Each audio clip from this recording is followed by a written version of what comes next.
Hakka noodles आणि pasta तयार केला आहे. तुम्हाला त्याचा व्हिडिओ तयार करून दाखवते.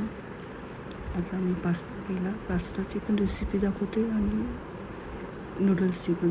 भाज्या चिरल्यात सगळ्या, उकडलं ते शिमला मिरची, गाजर, पानकोबी, कांद्याची पात. इथं मी पास्ता नूडल्स शिजायला टाकले.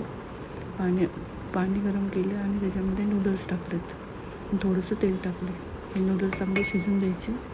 इथं पास्ता पण शिजत घातला आहे. इथं ब्रोकोलीला थोडं उकडून घेतलं आहे, कारण ब्रोकोलीमध्ये किडे असतात ना बारीक बारीक. हे सगळ्या भाज्या चिरून घेतल्या. शिमला मिरची, कांद्याची पात. हे नूडल्स वापरलं मी. हे गव्हाचं आहे, पिठाचं. छान लागतं, करून बघा. आणि हे पास्ता मी चाळणीतून काढून घेतला. दोन्ही मिक्स होणार आहे व्हिडिओ माझी, पास्ताचे पण आणि हक्का नूडल्सचे पण. बघा तुम्ही कसं केलं ते, आणि शेअर करा, सबस्क्राईब करा. आवडलं तर शेअर करा. हे नूडल्सवरती थोडंसं तेल टाकायचं. ऑलिव्ह ऑइल असतं ना, पास्त्यावरती थोडं टाकायचं, म्हणजे हे एकमेकाला चिकटत नाही आणि पास्ता मोकळा होतो.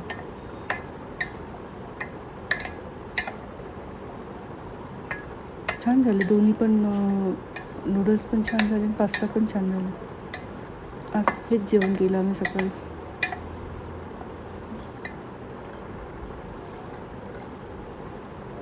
थोडंसं आपलं नॉर्मल तेल टाकायचं.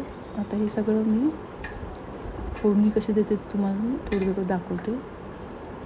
हे बटर घेतलं आणि इथं चीज येतं आणि ह्या सगळ्या भाज्या. आता हे नूडल्स पण थोडं शिजलं, 90% तर शिजलेलं घ्यायचं.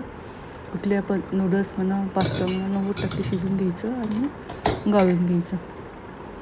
आणि थोडंसं थंड करायला चाळणीत टाकून द्यायचं. आणि थोडंसं थंड पाणी टाकायचं त्याच्यावर, म्हणजे नूडल्स चिकटत नाही, मोकळे राहतात.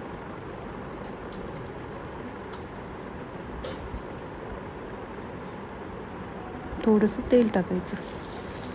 इथं मी हिरवी मिरची आणि लसूण टाकलं आहे. आता गाजर टाकणार आहे. गाजर शिजायला थोडा वेळ लागतो. थोडंसं परतून घ्यायचं, वाफवून घ्यायचं. कडक असतं ना गाजर, त्याच्यामुळं चांगलं परतायचं तेलामध्ये आणि थोडं वाफवून द्यायचं. मीठ प्रत्येक भाज्यामध्ये थोडं थोडं मीठ टाकायचं. नंतर मग कांद्याची पात,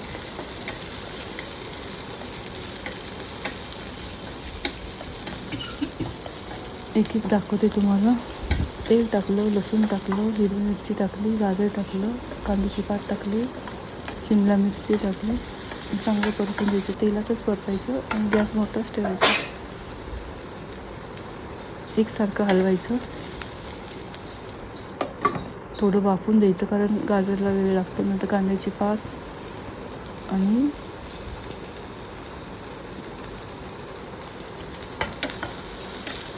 कांद्याची पात परतून घ्यायची. छान परतायची आणि गॅस फास्टच ठेवायचा, कमी नाही ठेवायचा. आणि एकसारखं हलवायचं. नंतर शेवटी मी पानकोबी टाकले आणि जे मक्याचे कणसाचे दाणे आहेत ते उकडून घेतलेले आहेत इथं. आणि जेव्हा उकडून झाले ते थोडंसं मीठ टाकायचं. आणि प्रत्येक भाजी परतताना थोडं थोडं मीठ टाकायचं.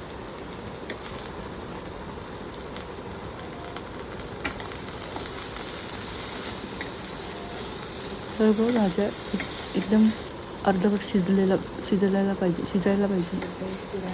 हे बघा किती कमी झाली ना शिजून. आणि प्रत्येक वेळेस थोडं थोडं मीठ टाकायचं, कारण नूडल्सला पण मीठ लागणार आहे. आणि हे सोया सॉस टाकलं मी 2 चमचे. तुमच्या आवडीनुसार टाका. आता माझी क्वांटिटी जरा जास्त आहे.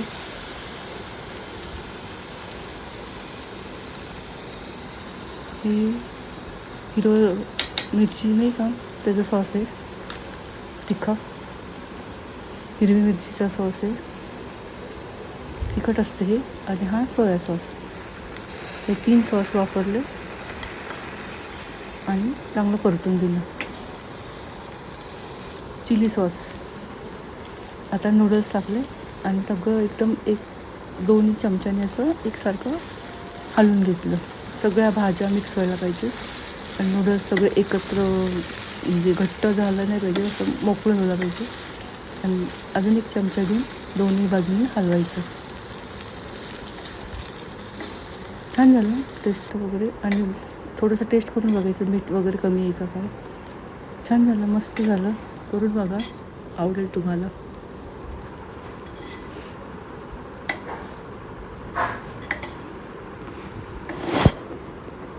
ह्याला फक्त गरम ह्याच्यामध्ये चांगलं परतायचं. कोणी कोणी असं उडवतं ना. ही मिरची, लसूण, हे ग्रीन चिली आणि हे सोया सॉस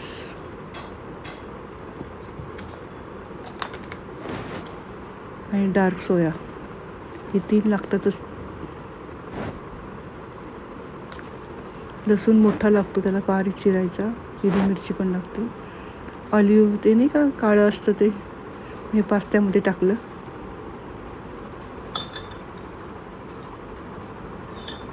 छान लागते टेस्ट.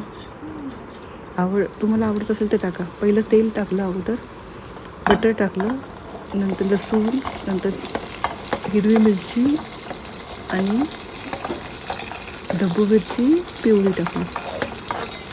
चांगली परतायची. लसूण भरपूर टाकायचा, बारीक चिरायचा आणि चांगलं तुपामध्ये परतून घ्यायचं. ह्याला शिजून द्यायचं काही थोडा वेळ.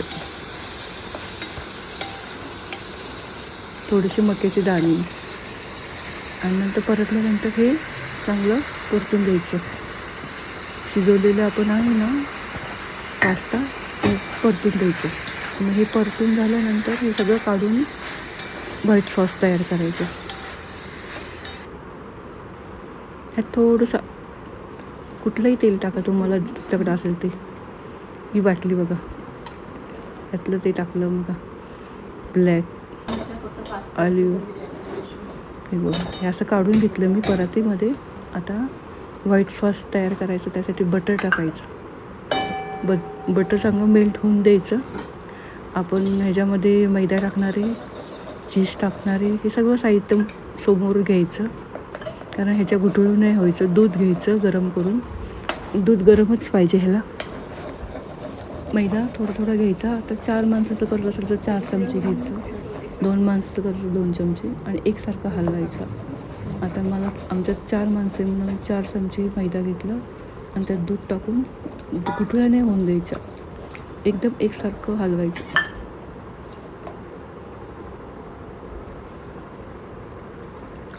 आणि जो आपण पास्ताचं स्टॉकचं पाणी असतं ना, ते जास्त असतं तर त्यातलं थोडंसं काढून घ्यायचं, म्हणजे ह्याच्यात आपल्याला टाकता येतं.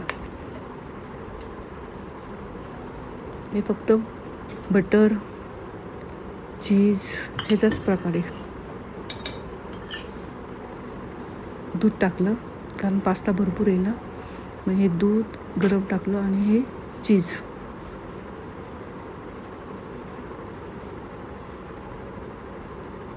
चांगलं चीज खिसून टाकायचं ह्याच्यामध्ये. गुठळ्या अजिबात व्हायला नाही पाहिजे. आणि नंतर मग हे सगळं शिजल्यानंतर यात पास्ता टाकायचा. पास्तामध्ये आपण तुम्ही बघितलंच काय काय टाकलं भाज्या आपण.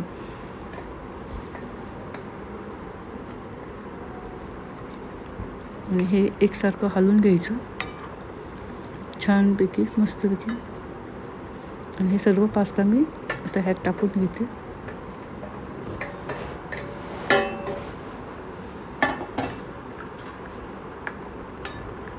ह्यात कुठली कुठली भाजी, मक्याची दाणे, ब्रोकोली पास्तामध्ये पडतं.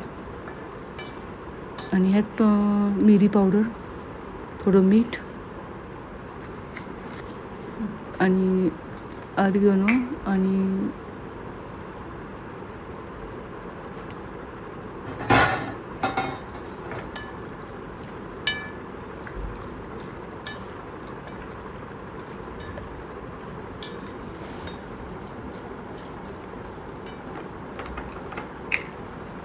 मिरी पावडर आणि मीठ टाकायचं. आणि हे थोडंसं आपण पिझ्झामध्ये टाकतो ना, ऑरिगॅनो आणि काय म्हणतात त्याला, लाल मिरची पावडर. चला भेटू परत.